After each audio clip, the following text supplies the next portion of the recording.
Buenas tardes, somos el equipo de Conversai y durante estos meses hemos estado concentrados en desarrollar una aplicación totalmente digital que se concentra en un problema muy concreto, el miedo a hablar lenguas extranjeras.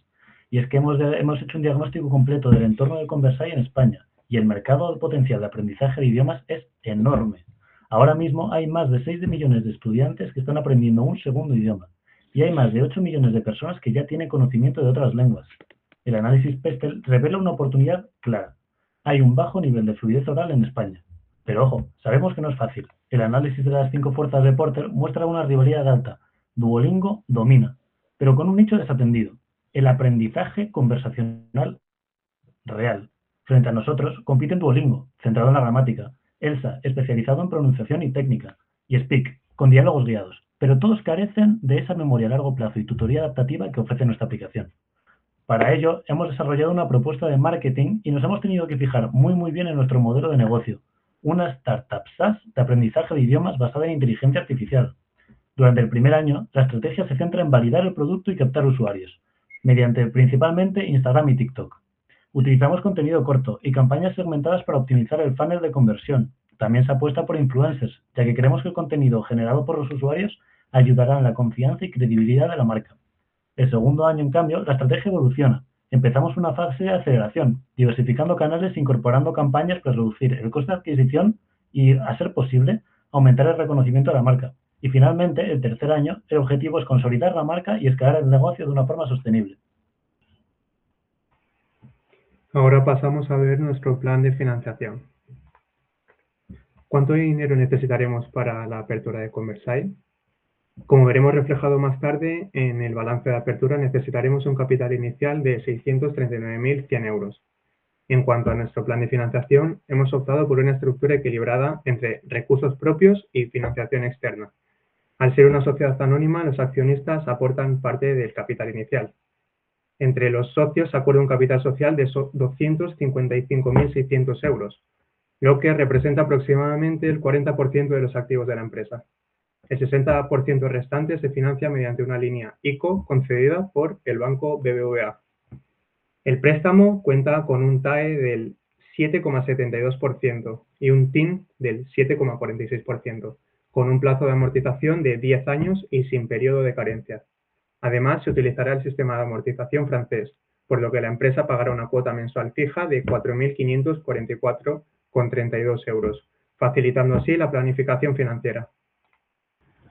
Para realizar la cuenta de resultados se han obtenido datos tanto de las ventas como de recursos humanos, de gastos de operación y de comunicación.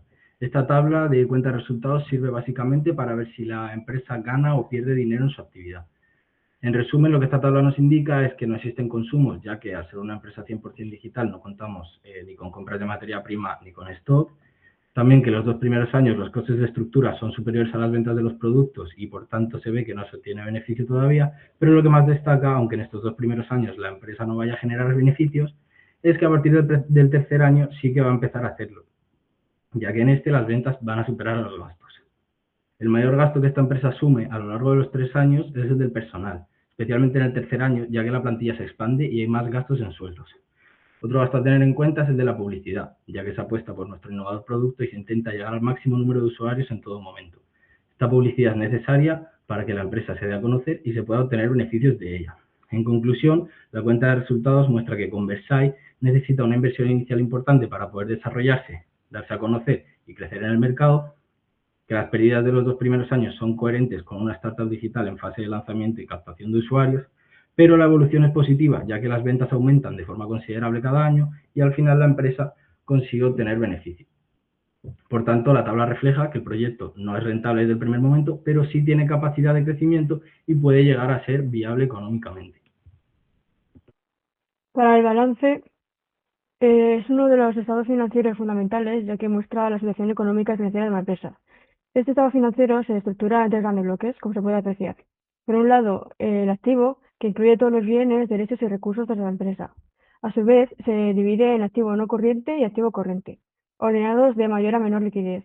El activo no corriente está compuesto por inmovilizado inmaterial, que en nuestro caso sería el desarrollo de la IA. Y también el inmovilizado material, que estaría compuesto por el mobiliario, equipos informáticos, etc. Mientras, el activo agrupa asistencia realizable y disponible, recogido por tesorería. Aparte, no tenemos existencias ya que no hay stock, y es importante señalar que las amortizaciones acumuladas restan el valor de los activos no corrientes. Por otro lado, el pasivo representa las deudas y obligaciones con terceros, también ordenado de menor a mayor exigibilidad a devolver, donde el pasivo corriente son deudas a corto plazo y el pasivo no corriente deudas a largo plazo. Por último, el patrimonio neto, donde podemos ver que se encuentra el capital social con un importe inicial de 255.600. En el caso del balance de apertura, tenemos un inmovilizado en material de 471.750 y un inmovilizado en material de 28.000, ya que no hay amortizaciones acumuladas en el año de apertura, al igual que no hay pérdidas ni ganancias por la misma razón. En los siguientes años, cabe destacar que como cobramos un mes retrasado, esto se ve reflejado en el realizable de clientes, cada año localizado en el activo corriente. Algo preocupante es que tengamos bastantes pérdidas en los primeros años, ya que gastamos más de lo que ganamos. Pero eso no es problema, ya que al año, en el tercer año, podemos ver que la tabla en la empresa ya va teniendo ganancias. Y finalmente, como disponible en los años 1 y 2, es negativo y se ha visto reflejado en nuestra tesorería, por lo que se ha generado una deuda bancaria en el balance.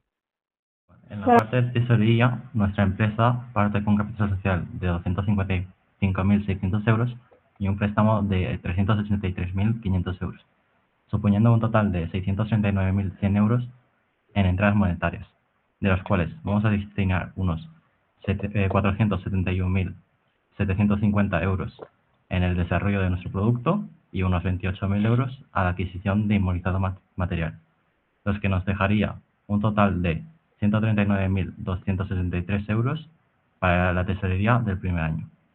En la siguiente gráfica se muestra la evolución de la tesorería para los 3 primeros años, donde podemos observar que al comienzo del primer año empezamos con una tesorería positiva, pero al haber más volumen de salidas que de entradas, eso provoca una caída progresiva de la tesorería hasta el julio del segundo año. Pero a partir de ese momento se inicia una recuperación de crédito hasta llegar el octubre del tercer año con un saldo positivo, finalizando el año 3 con una tesorería de 84.630 euros. Por último, mostramos una gráfica de cómo evolucionan las entradas y salidas durante los 3 años. Al principio vemos que las salidas son mucho mayores que las entradas, pero a partir del segundo año las entradas empiezan a crecer rápidamente gracias al aumento de los clientes que tenemos, superando así las salidas. Para analizar la viabilidad de nuestro proyecto nos hemos basado en las tablas anteriormente mostradas y nos hemos fijado sobre todo en la variación de flujos de caja, mostrándonos principalmente el flujo de caja asociado a la inversión y a la explotación. El primero nos muestra detalles sobre el capital y los bienes necesarios para llevar a cabo la inversión, y el segundo nos muestra la diferencia entre ventas y los gastos realizados. En el cálculo del TIR nos aparece un porcentaje negativo del 27,44%, que a priori parece un dato muy negativo, pero este tiene una explicación, la cual reside en la naturaleza de nuestra empresa. El TIR, que es la tasa interna de rentabilidad, nos muestra el dinero líquido en los 3 primeros años, pero no tiene en cuenta que nuestro producto se basa en un producto intangible que perdurará en el tiempo y que nos generará beneficios, como por ejemplo en el año 3, que podemos facturar alrededor de 1.7 millones de euros. El TIR negativo indica que además que hemos priorizado en los primeros años el desarrollar la app y lo que sería la captura de mercado. En cuanto al BAN, que es el valor actual neto, este nos muestra la riqueza que genera el proyecto, en nuestro caso en el tercer año. También nos aparece un resultado negativo, y esto se debe a que el periodo en el que se analiza son 3 años, lo cual es muy corto para este tipo de empresas. En caso en el que hipotéticamente este análisis se extendiese a los 5 o a los 7 años, ya podríamos ver cómo el BAN se convertiría en positivo, como se puede ver en el flujo de caja del año 3, donde se empieza a indicar cómo empieza a aumentar el valor neto de una manera considerable. En conclusión, los valores del BAN y el TIR no indican que nuestro negocio sea malo, lo que es ambicioso, donde se apuesta por la creación de un proyecto de valor con cimientos sólidos y que es de largo recorrido. aunque en un principio sí es verdad que habrá que sacrificar un beneficio inmediato. A continuación, se hablará del análisis económico-financiero.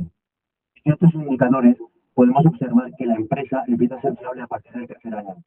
Podemos observar que la solvencia se encuentra en un balance aceptable y tenemos un fondo de maniobra holgado. Sin embargo, la rentabilidad económica y la rentabilidad financiera se van a estudiar adelante en la siguiente diapositiva. La solvencia, como se comentó antes, es mejorable, sin embargo, no debemos de caer en valores menores que 1 porque indica una insolvencia del proyecto. Luego, con la rentabilidad económica se tiene que mejorar el margen de beneficio que tenemos sobre nuestro producto, debido a que la retención es bastante aceptable. Y luego, la rentabilidad financiera se verá igualmente influenciada por el aumento de la rentabilidad económica. Y una vez dicho esto,